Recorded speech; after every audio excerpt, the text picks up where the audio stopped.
Κύριε Υπουργέ, θέλω να ξεκινήσω από την κατάσταση στα hot spot και τις συνθήκες διαβίωσης των προσφύγων.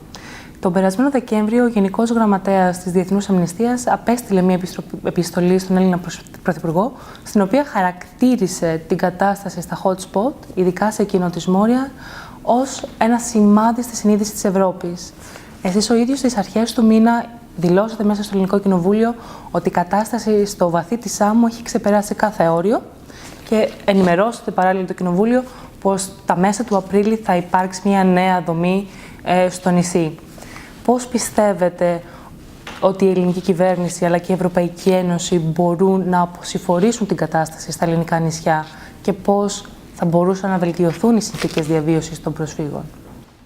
Καταρχήν δεν συμφωνώ με τη διαπίστωση του Γενικού Διευθυντή της Διεθνής Αμνηστίας, γιατί δεν έχει μια ολοκληρωμένη εικόνα τι γίνεται στην Ελλάδα. Τώρα, θα σας πω με ένα κωδικοποιημένο τρόπο ποια είναι η απάντησή μου στην αποσυμφόρηση των νησιών και να μην ξεχνάμε ότι τα hot spots είναι μια ευρωπαϊκή ιδέα που εφαρμόζεται μόνο στην Ελλάδα. Δεν πρέπει να ξεχνάμε κάτι τέτοιο. Το πρώτο λοιπόν που πρέπει να πω είναι ότι θα πρέπει να υπάρχει ένα πρόγραμμα relocation στη βάση της συνευθύνης και της αλληλεγγύης των ευρωπαϊκών κρατών που δεν υπάρχει αυτή τη στιγμή. Και έτσι η Ελλάδα καταγράφεται πρώτη σε σχέση με τον πληθυσμό της στις αιτήσεις ασύλου και μόλις τρίτη σε απόλυτο αριθμό, δηλαδή μετά τη Γερμανία και τη Γαλλία, ενώ υπάρχουν πολύ μεγάλες χώρες. Το δεύτερο που θα πρέπει να γίνει είναι να σταματήσουν οι ροές, γιατί έχουμε καθημερινά ροές, όχι υψηλές, αλλά έρχονται και προστίθενται στις άλλες γιατί είναι κλειστά τα σύνορά μας. Και το τρίτο, να ευωδώσει η προσπάθεια που κάνουμε, η οποία πέτυχε στα 4 από τα 5 νησιά, δηλαδή πέτυχε στη Λέσβο, στην Κο, στη Χίο και στη Λέρο, δεν έχει πετύχει ακόμα στη Σάμο. Στη Σάμο πραγματικά η κατάσταση είναι οριακή και προσπαθούμε, ενισχύοντας το ιατρικό προσωπικό αλλά και τις υπηρεσίες ασύλου, ώστε μέσα στο Μάρτιο να πάρουμε από τα νησιά, αλλά και ειδικότερα από τη Σάμο, 3.000 ανθρώπους που είτε έχουν χαρακτηριστεί σαν ευάλωτοι, είτε παίρνουν άσυλο. Κατά τη διάρκεια της επίσκεψής της στην Αθήνα, η Γερμανίδα Καγκελάριος δήλωσε πως η συμφωνία της Ευρωπαϊκής Ένωσης με την Τουρκία δεν εφαρμόζεται όπως θα έπρεπε να εφαρμόζεται στο κομμάτι της επιστροφής των επαναπροωθήσεων των επιστροφών στην Τουρκία. Στα πλαίσια αυτά, είπε ότι η Ευρωπαϊκή Ένωση εξετάζει νέους τρόπους για τους οποίους θα μπορούσαν να βοηθηθούν οι πρόσφυγες που δεν προέρχονται από τη Συρία. Στο πλαίσιο αυτό, πιστεύετε ότι είναι εφικτή μια αναθεώρηση των κανονισμών του Δουβλίνου πριν τις ευρωεκλογές του Μάη? Δύο λόγια σε σχέση με τα προηγούμενα. Χρειάζεται η Τουρκία να δώσει τις εγγυήσεις που έδωσε για τους Σύριους πολίτες και σε άλλους πολίτες που προέρχονται από άλλες χώρες.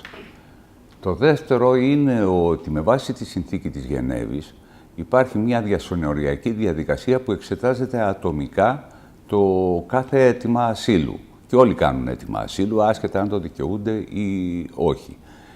Από αυτό δεν μπορούμε να κάνουμε πίσω. Δεν μπορούμε να κάνουμε πίσω.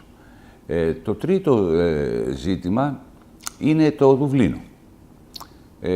Αυτή τη στιγμή κάποιες λίγες χώρες εμποδίζουν στο να υπάρχει το Δουβλίνο 4 και το Δουβλίνο 3 κατέρευσε το 2015. Η Ελλάδα έχει συμβάλει πάρα πολύ ώστε να βρεθεί μια κοινή λύση. Ενώ οι θέσεις της Ελλάδας είναι ίδιες με αυτές τις θέσεις του Ευρωκοινοβουλίου, εμείς συμβιβαστήκαμε στο να θεωρηθεί η πρόταση της Βουλγαρικής Προεδρίας ως μια βάση έναρξης των τριλόγων ανάμεσα στο Ευρωπαϊκό Συμβούλιο, στο Ευρωπαϊκό Κοινοβούλιο, στο Ευρωπαϊκό Συμβούλιο και στην Ευρωπαϊκή Επιτροπή, ώστε να βρεθεί λύση. Μια λύση του Δουβλίνο 4 θα μπορούσε να δημιουργήσει κατάσταση συνευθύνης και αλληλεγγύης ανάμεσα σε όλη την Ευρώπη. Η δική μας η πρόταση όμως πάει λίγο παραπέρα, γιατί δεν νομίζω ότι μέχρι τις ευρωεκλογές θα έχουμε Δουβλίνο 4. Εμείς προτείνουμε ένα μεταβατικό μηχανισμό ανάμεσα στις χώρες που θα ήθελαν να συμμετάσχουν σε ένα τέτοιο διαμερισμό της ευθύνης. Και νομίζουμε ότι μπορεί να είναι μια πολύ καλή αρχή, αν μαζί με αυτό, σε μια επόμενη περίοδο, προβλέψουμε και πέναλτις για εκείνες τις χώρες που δεν θα συμμετάσχουν. Γιατί έχει πέσει κανένα τα 97% οι ροές προς την Ευρώπη και όμως το μεταναστευτικό, το γίνεται κεντρικό θέμα στην Ευρώπη, όμως είναι άλλο πράγμα το 2015 που πάνω από 1,5 εκατομμύριο ήρθαν προς την Ευρώπη και άλλο πράγμα το 2018 που περίπου 100.000, εκ των οποίων οι 46.000 στην Ελλάδα ήρθαν στην Ευρώπη. Είναι ένα ζήτημα που με ανθρωπιά πρέπει να το διαχειριστούμε. Το αγγίξαμε και πριν το ζήτημα. Είπατε κι εσείς ότι υπάρχει μείωση των προσφυγικών αφήξεων στην Ελλάδα. Ωστόσο, βλέπουμε ότι ασκείται μια κριτική από Ευρωπαίους αξιωματούχους αναφορικά με το πόσο γρήγορα χορηγείται άσυλο στους αιτούντες άσυλο. Πολλοί θεωρούν ότι οι περικοπές που έγιναν στο ελληνικό δημόσιο κατά την περίοδο της οικονομικής κρίσης επηρεάζουν την εξέταση των φακέλων ασύλων, επειδή, παράδειγμα, δεν υπάρχουν αρκετοί δικαστές οι οποίοι θα εξετάσουν τα αιτήματα αυτά. Εγώ θα ήθελα να ρωτήσω τι απαντάτε εσείς για αυτή την κριτική και συνδέοντάς το και με την προηγούμενη ερώτηση, ποιο είναι το μήνυμα που θα θέλατε να δώσετε στους Ευρωπαίους εταίρους αναφορικά με τη διαχείριση του προσφυγικού ζητήματος, γιατί είναι ένα ζήτημα που αφορά όλη την Ευρώπη. Σε όλες τις προσομοιώσεις που έχουμε κάνει, η Ελλάδα πρέπει να εξετάζει περίπου 20.000 αιτήματα ασύλου το χρόνο. Πέρσι εξετάσαμε 69.000. Άρα κανένας δεν μπορεί να μου πει ότι δεν έχουμε κάνει το μεγαλύτερο που μπορεί να γίνει. Η απάντησή μου σε αυτούς που λένε, τέλος πάντων, έχουν κριτικό λόγο σε σχέση με την Ελλάδα, είναι, από τη μια μεριά, ελάτε να συγκρίνουμε τα συστήματα υποδοχής, περίθαλψης των προσφύγων και των μεταναστών στην Ελλάδα με οποιαδήποτε άλλη χώρα της Ευρώπης.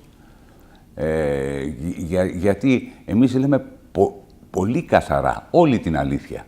Λέμε ότι το πρόβλημα το έχουμε στη Σάμο, το πρόβλημα το έχουμε στη Μόρια, έχουμε 28 κέντρα φιλοξενίας, έχουμε 23.000 ανθρώπους οι οποίοι μένουν σε διαμερίσματα, έχουμε 12.500 παιδιά που πηγαίνουν στο σχολείο. Κανένας δεν έχει κρούσμα γρίπης από τους πληθυσμούς στους οποίους διαχειριζόμαστε. Δηλαδή συμβαίνουν όλα αυτά τα πράγματα. Η βοήθεια που έχουμε, η οικονομική, είναι επαρκής. Δεν έχουμε τέτοιο πρόβλημα. Το πρόβλημα είναι ότι συνεχώς προστίθενται και νέοι πληθυσμοί. Και η δική μας γνώμη, η γνώμη της ελληνικής κυβέρνησης, είναι ότι αυτούς τους πληθυσμούς, με βάση το διεθνές δίκαιο, θα πρέπει να τους περιθάλψουμε, να τους εξετάσουμε και να πάει όπου είναι. Δηλαδή, αν θα είναι για επιστροφή, για επιστροφή. Αν θα είναι για να παραμείνουν στην Ευρώπη και να προφυλαχθούν, στην Ευρώπη και να προφυλαχθούν. Αυτό είναι για μας το βασικό. Αυτό είναι για μας το κύριο και στο οποίο επικεντρώνουμε και συνεχώς αυξάνουμε, βελτιώνουμε τις προσπάθειές μας. Δεν είμαστε επαρκείς. Μα κανένας δεν μπορεί να δουλέψει στο μεταναστευτικό αν θα νιώσει επαρκής. Και σε σχέση με όλα τα άλλα. Πριν το 2015, στην Ελλάδα υπήρχε μια πολύ μικρή υπηρεσία που ασχολούνταν με το μεταναστευτικό. Τώρα, το 2015, υπάρχει Υπουργείο ξεχωριστό για τη μετανάστευση, αυτό το Υπουργείο στο οποίο προείσταμε. Έχουν προσληφθεί άνθρωποι με συμβάσεις για το άσυλο. Φτιάχτηκαν 20 επιτροπές ή 8 το προηγούμενο μήνα για τις προσφυγές. Δηλαδή αναπτύσσουμε συνέχεια αυτό το σύστημα. Το πρόβλημα είναι ο υπερπληθυσμός. Ή όπως μπορώ να πω, ότι ένα καλό ξενοδοχείο, το οποίο μπορεί να φιλοξενεί 200 ανθρώπους, αν ξαφνικά αναγκαστεί να φιλοξενήσει 2.000 ανθρώπους, θα πάψει να δίνει τις υπηρεσίες που πρέπει να δώσει. Κύριε Υπουργέ, παραμένοντας για λίγο ακόμα στο ζήτημα των προσφυγικών ροών, υπάρχουν αρκετά δημοσιεύματα του ξένου τύπου το τελευταίο εξάμηνο που αναφέρουν ότι ναι, υπάρχει μείωση προσφυγικών ροών, ωστόσο παρατηρείται μια αύξηση στα βόρεια σύνορα της Ελλάδας και αυτή οφείλεται στο γεγονός ότι έρχονται πάρα πολλοί Τούρκοι αιτούντες άσυλο στην Ελλάδα, οι οποίοι έφυγαν από την Τουρκία μετά το αποτυχημένο πραξικόπημα του 2016. Τα δημοσιεύματα συνεχίζουν και αναφέρονται σε έρευνες που έχουν γίνει στην Ελλάδα ότι οι άνθρωποι αυτοί δεν επιθυμούν να παραμείνουν στην Ελλάδα, καθότι δεν τους επιτρέπεται. Είναι αιτούντες άσυλο, οπότε δεν τους επιτρέπεται να εργαστούν ή να ξεκινήσουν μια δικιά τους επιχείρηση, τουλάχιστον νόμιμα. Ωστόσο, οι ίδιοι αναγνωρίζουν και τη βοήθεια του ελληνικού κράτους και τη φιλοξενία των Ελλήνων.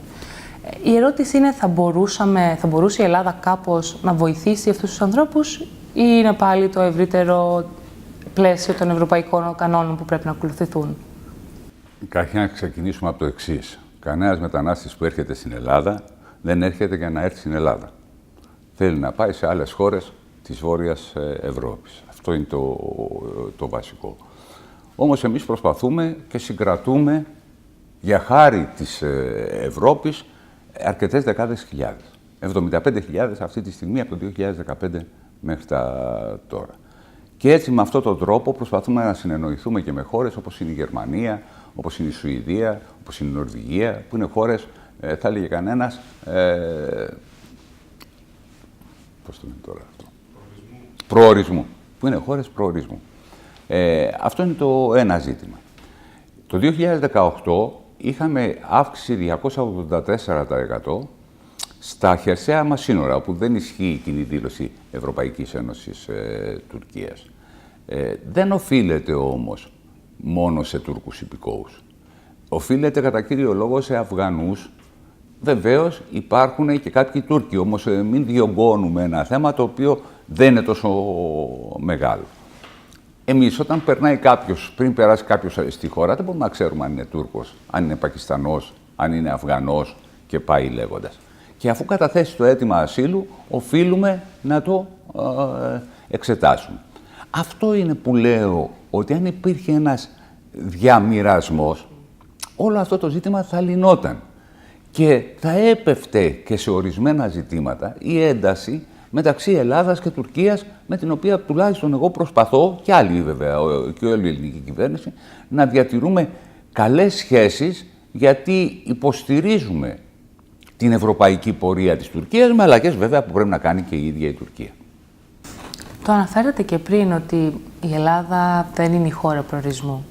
Νομίζω στο ίδιο πλαίσιο τίθεται το ευρύτερο ζήτημα της ενσωμάτωσης προσφύγων και μεταναστών στο κοινωνικό σύνολο. Πριν από λίγες μέρες ολοκληρώθηκε η δημόσια διαβούλευση για την νέα εθνική στρατηγική για την ενσωμάτωση προσφύγων και μεταναστών στην ελληνική κοινωνία. Η ερώτηση είναι πώς, βάσει της προτεινόμενης νέας εθνικής στρατηγικής, πώς μπορεί η κυβέρνηση να ενισχύσει περαιτέρω τις δομές και τις πρωτοβουλίες για την ενσωμάτωση των προσφύγων και των μεταναστών που επιθυμούν να παραμείνουν στην Ελλάδα.